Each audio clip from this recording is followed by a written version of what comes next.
हजरत अबू बकर सिद्दीक रज़ियल्लाहु ताला अन्हु का हाल तो ये था, खिलाफत को संभालने के बाद जानते हैं कपड़ों की एक थैली उठा करके बाजार में जाने लगे। हजरत उमर ने पूछा कहाँ जा रहे हैं? कहा कपड़े बेच करके घर तो चलाना है, कामकाज के लिए कि मैं कुछ कपड़ों की तिजारत करूं और अपना घर भी संभालूं।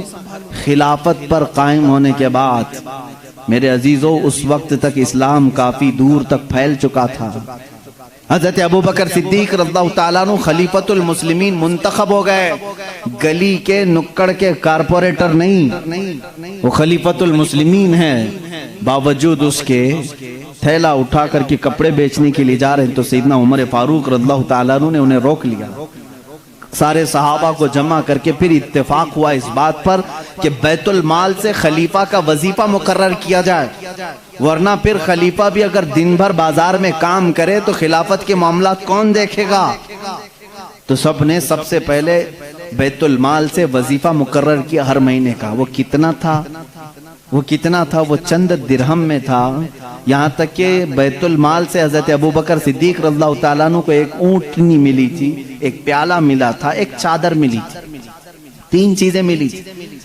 और वजीफा जो मुकर्रर हुआ था वो इतना था कि आपके घर में चंद रोटियां बन जाती थी, बस उसके अलावा ज्यादा आपने नहीं तलब किया।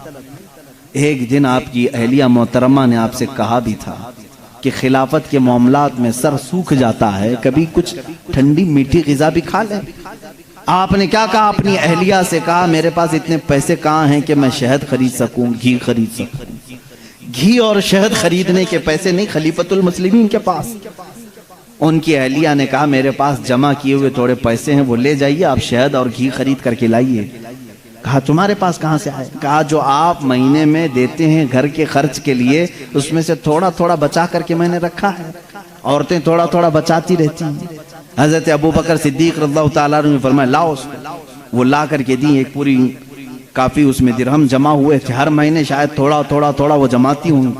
हजरत अबू बकर सिद्दीक रज़ियल्लाहु ताला अन्हु वो सारे दिरहम ले जाकर के बैतुल माल में जमा करते और बैतुल माल में सहाबा से कहा आज से मेरा वजीफा इतना कम कर दो, इसलिए कि ये मेरी जरूरत से ज्यादा आ रहा है।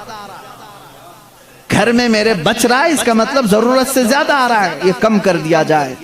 माँ आयशा सिद्दीक़ा रज़ियल्लाहु ताला अन्हा फरमाती हैं जब हजरत अबू बकर सिद्दीक की वफात का वक्त करीब आया तो हजरत आयशा को उन्होंने करीब बुलाया। कहा ए आयशा, मुझे लगता है कि मैं घड़ी 2 घड़ी का मेहमान हूँ। मेरे पास एक ऊँटनी है, एक चादर है जिसे मैं ओढ़ के सोता हूँ, और वो बर्तन जिसमें हम खाना खाते हैं, ये तीनों बैतुल माल के हैं। ये हमारे घर के लिए उस वक्त तक जायज़ हैं जब तक मैं खलीफा हूँ। जहाँ मेरी रूह कब्ज हो फौरन ये तीनों चीज़ें बैतुल माल में जमा कर दूँ। हज़रत आयशा रज़ियल्लाहु ताला अन्हा फरमाती हैं जिस दिन हज़रत अबू बकर सिद्दीक का विसाल हुआ उसकी शाम होने से पहले ये तीनों सामान बैतुल माल में जमा हो चुके थे। हज़रत उमर फारूक रज़ियल्लाहु ताला अन्हु ने उस दिन एक जुमला कहा था ए अबू बकर, आपने अपने बाद आने वालों को तो थका दिया है, आपके बराबर कौन हो पाएगा। इतने सख्त तरीके से आप खिलाफत को लेकर के चले कि उस पर चलना अब हर कस व नाकस का काम नहीं। वो सिद्दीक़ अकबर रज़ियल्लाहु ताला अन्हु का दौर था जिसमें आपके लिए कितने चैलेंजेस थे मालूम है। हजरत अबू बकर सिद्दीक रज़ियल्लाहु ताला अन्हु के लिए जो सबसे बड़े चैलेंज थे, हुजूर सल्लल्लाहु ताला अलैहि वसल्लम अपनी वफात से चंद दिन पहले एक लश्कर को मुल्के शाम भेज रहे थे। एक लश्कर जिसका सिपह सालार हजरत उसामा बिन जैद को बनाया गया था, जिनकी उम्र सिर्फ 18 साल की थी। उस लश्कर में तकरीबन 10,000 सहाबा थे जो जा रहे थे रोम के लिए या मुल्क शाम के लिए वो निकल रहे थे। वो मदीने से थोड़ा बाहर निकले थे कि हुजूर की वफात की खबर आ गई। वो लश्कर वापस आया मदीने में। अब हुजूर सल्लल्लाहु ताला अलैहि वसल्लम की तदफीन भी हो गई, हजरत अबू बकर खलीफा बन गए। दूसरा चैलेंज आपके पास ये आया कि कुछ लोग ज़कात देने से इनकार कर गए। कहा अब हम हुजूर सल्लल्लाहु अलैहि वसल्लम की वफात के बाद ज़कात नहीं देंगे।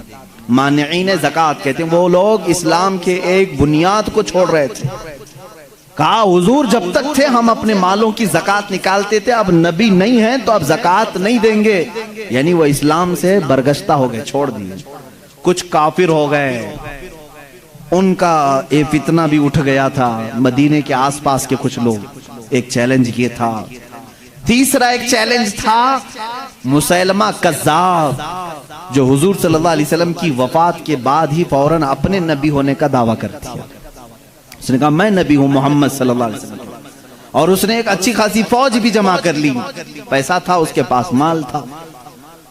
अब देखिए तीन मामलात। ऐसे वक्त में एक तरफ ज़कात के इनकार करने वालों का फितना भी है, इनसे भी मुकाबला करना है हज़रत अबू बकर सिद्दीक को। अगर ये छोड़ दिया जाए तो ये सुराख बाद में जो है नहर बन जाएगी। एक तरफ मुसैलमा कज़्ज़ाब जो झूठे नबी होने का दावा कर रहा है, उससे भी मुकाबला करना है।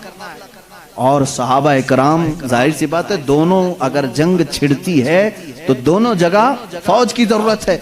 इस असना में हजरत अबू बकर सिद्दीक रज़ियल्लाहु ताला अन्हु उसामा बिन जैद को कहते हैं, जिस लश्कर में हुजूर सल्लल्लाहु अलैहि वसल्लम ने तुम्हें रोम या शाम भेजा था, उस लश्कर को लेकर जाओ, उस लश्कर को लेकर जाओ, उसमें 10,000 सहाबा जा रहे हैं।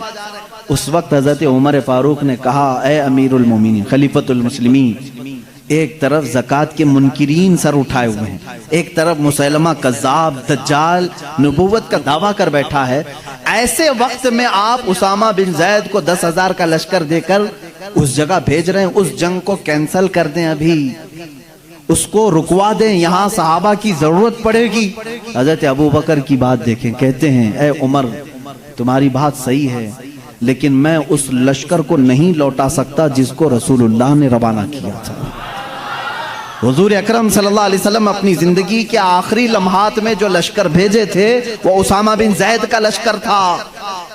या और बात है कि हुजूर की वफात की खबर सुनकर के वो मदीने आए हैं, लेकिन उस लश्कर को रोका नहीं जाएगा, अगरचे ज़कात के मुनकिरीन और मुसैलमा कज़्ज़ाब से लड़ने में हमारे जिस्मों के चितड़े भी उड़ जाएं, मैं इस लश्कर को नहीं रोकूंगा। उसामा बिन जैद रज़ियल्लाहु ताला अन्हु को बिठाया और भेज दिया।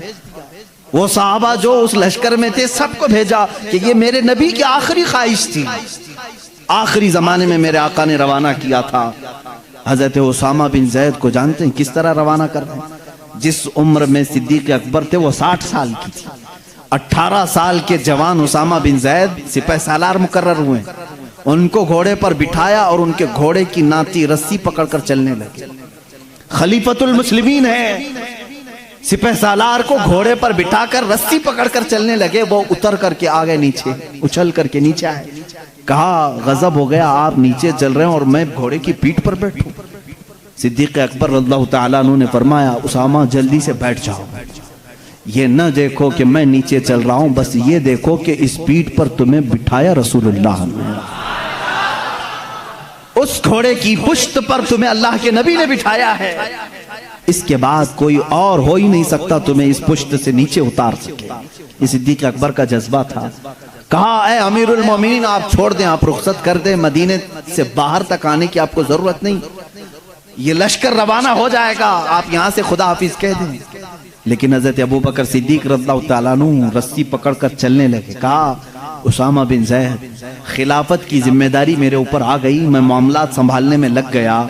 ख्वाहिश तो मेरी भी थी कि मैं तुम्हारे साथ लश्कर में जाता, हुजूर अकरम सल्लल्लाहु अलैहि वसल्लम ने जिस लश्कर को रवाना किया उसमें मैं भी शामिल होता, लेकिन मैं जा नहीं सकता खिलाफत के मामलात को लेकर, सिर्फ रस्सी पकड़ करके इसलिए चल रहा हूं कि कल बरोज़े क़यामत जब इस लश्कर के नाम पुकारे जाएं तो सिपह सालार के घोड़े की रस्सी पकड़ने वाले में मेरा भी नाम आ जाएगा। इतनी निस्बत के लिए वो घोड़े की रस्सी पकड़ करके जा रहे थे। ऐ मेरे अजीजों, रसूल करीम सल्लल्लाहु ताला अलैहि वसल्लम, अल्लाह के हबीब सल्लल्लाहु ताला अलैहि वसल्लम से जानिसारी का जो जज्बा था वो सिद्दीक अकबर रज़ियल्लाहु ताला अन्हु के जिस्म अक़दस में बदर आतम मौजूद था। आपकी खिलाफत के पूरे मामलात मैं बयान नहीं कर सकूंगा, इसलिए कि आज मैंने चारों खुलफा को जिक्र किया है। जाहिर सी बात है, आप जानते हैं वक्त बहुत तेजी से गुजरता है और हम इससे पहले एक एक खलीफा की जिंदगी पर एक एक दिन पूरा बयान करते थे। हजरत अबू बकर सिद्दीक रज़ियल्लाहु ताला अन्हु के रोशन फतूहात में से ये है, उसामा बिन जैद को भेजा, ये भी फतह पा करके वापस लौटे और बहुत सारा माले गनीमत लेकर के आए। और एक फौज मुसैलमा कज़्ज़ाब से लड़ने के लिए भेजी, मुसैलमा कज़्ज़ाब को भी कत्ल करके वो सहाबा आए, झूठे नबी को। एक फौज मानिईन ज़कात के पीछे भेजी, उनका भी खात्मा करके वो मदीने आए। सिर्फ 1 साल के अंदर सिद्दीक़ अकबर रज़ियल्लाहु ताला अन्हु ने सारी शोरिशों को, सारे फितनों को सब खत्म कर दिया था। उस वक्त सिद्दीक़ अकबर के जज्बे को देखने का मकाम